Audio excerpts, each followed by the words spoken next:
We want to briefly interrupt the regularly scheduled program for this update on the Fawn Fire burning in Shasta County. The Sheriff's Office has issued a new mandatory evacuation order for all roads east of Interstate 5, north of Old Oregon Trail, all the way north to Shasta Lake. The fire has burned more than 5,580 acres. It is now 10% contained. Favorable winds last night allowed firefighters to make some good progress protecting structures.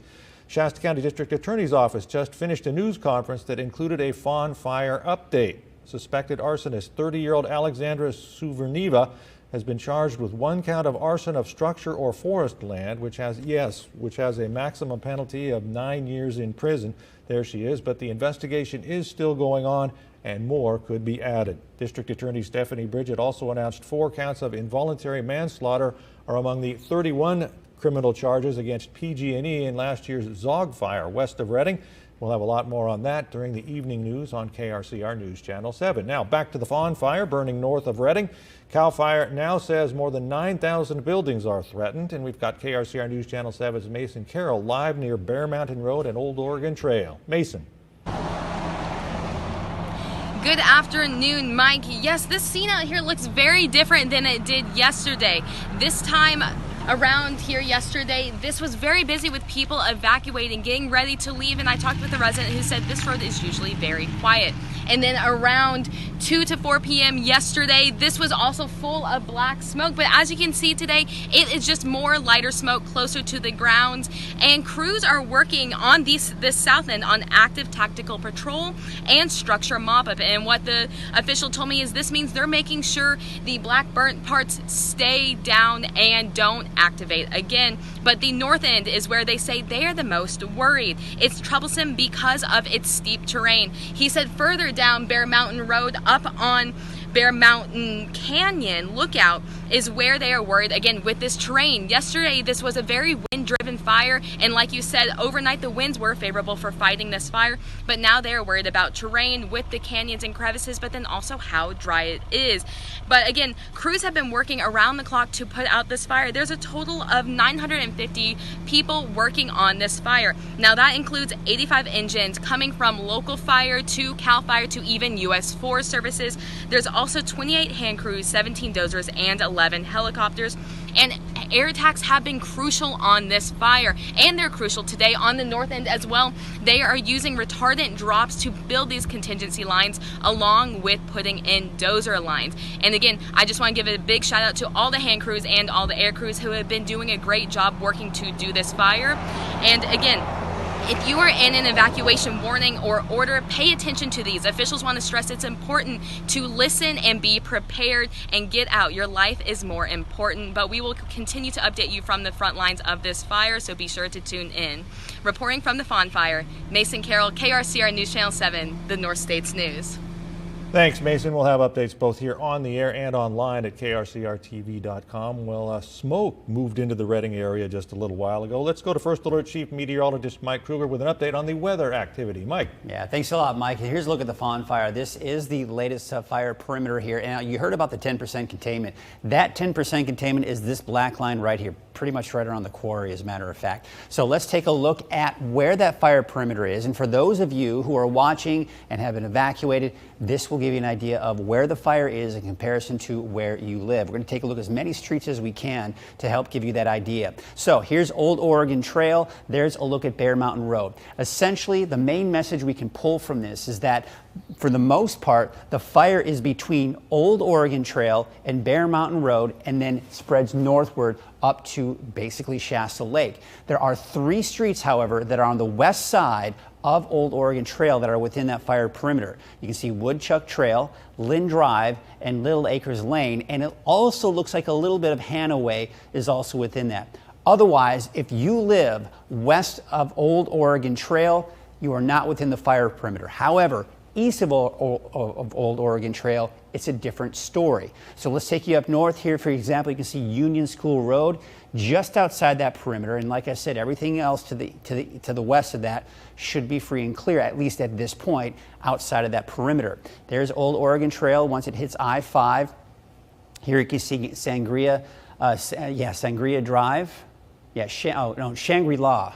Shangri-La Drive, Sunrise Drive, and Casa Drive. Now, we take a closer look here to the north of Old Oregon Trail. You can see Copper Canyon Road, we've got Wintu Way, we've got Sweetwater Trail. Again, all of these just outside of the perimeter, and in fact, east of that, doesn't look like there are any roads or any other types of neighborhoods, right? So you can see as we head north, now we're getting to a more rural area. This is, of course, the quarry we're talking about. This is the containment line that we do have, the only part of the fire at this point that is contained. There you can see Radcliffe Road right there. Now we take you to the northeast side of the fire here. Here's Walker Mine Road. We've also got Bear Mountain Lookout Road, which actually takes you out to a lookout, and there's a camera there that went offline because of the intense heat, and there's a chance it may have burned down too, but of course that's something we'll find out a little bit later.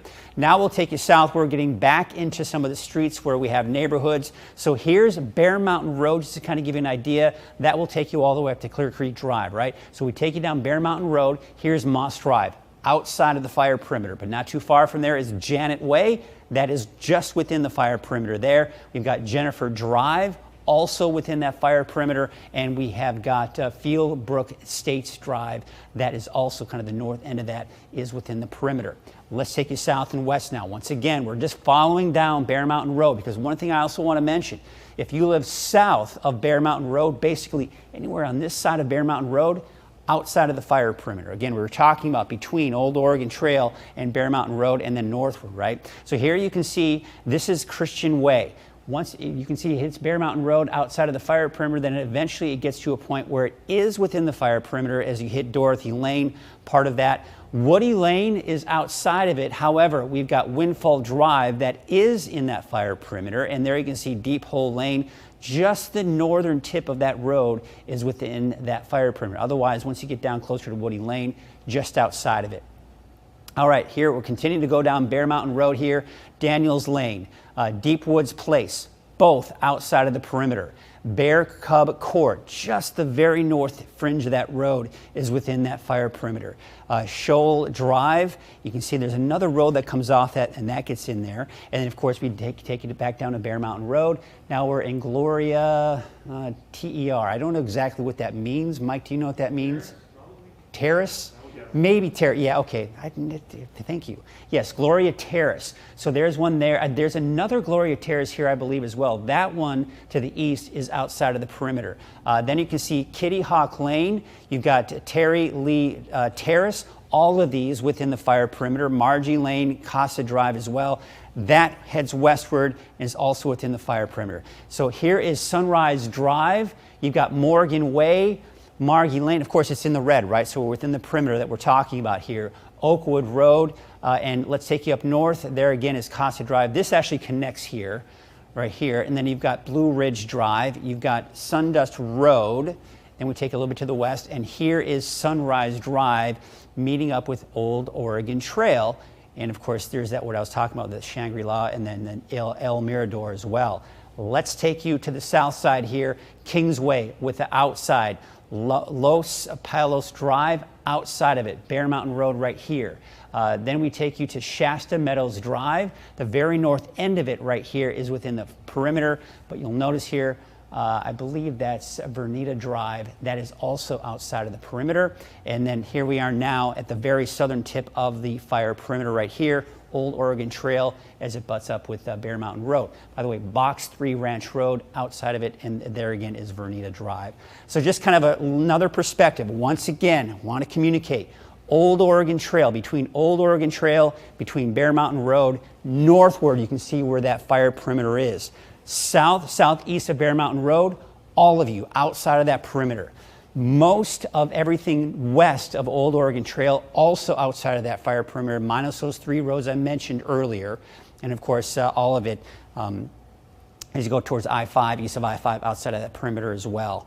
Also wanted to give you just a little perspective with distances to some communities. So Shasta Lake, about 1.5, right? The city of Shasta Lake. Old Shasta, 10 miles, 6.5 miles from Redding, downtown Redding, and then of course we go to Palisadro, about 8 miles, and just a couple of other areas. Round Mountain, there you can see Ingot and Oak Run as well. Again, just to kind of give you some perspective on some distances there. Now we do have basically all the areas in right here. All of this a mandatory evacuation northward.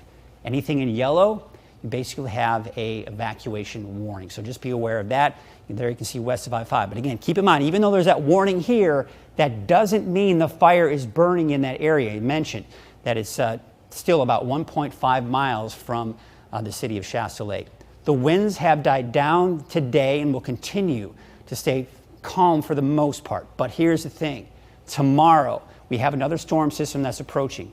We are going to cool things off, and that's great. But the problem is it's going to kick those winds up. But not this time, it's not going to be from the north. It's going to be from the south, where we're going to see those winds from the south at about 10 to 20 miles per hour. That's Saturday. That's also the case on Sunday, unfortunately. Now, taking a look at that smoke, let's take you all the way through about 5 o'clock today. We're still going to see that smoke. We're going to start to see that transition as the winds are now blowing from the north, but eventually later on today, they'll be blowing more from the south. As we go into tomorrow morning, probably still some smoke, especially around East Reading, and then that smoke pushes northward through the day on Saturday with that north wind we were talking about. So overall, we're getting a break from the winds, but unfortunately, it looks like they may come back as we go through the weekend. Thanks very much for that important information, Mike. And of course, we're going to continue to bring you the latest updates on the Fawn Fire. Again, so far, in case you've missed it, the fire has burned 5,850 acres. It is 10% contained. You can find up-to-date information on the current evacuation orders and warnings on our website, krcrtv.com. I'm Mike Mangus. Please be smart and stay safe.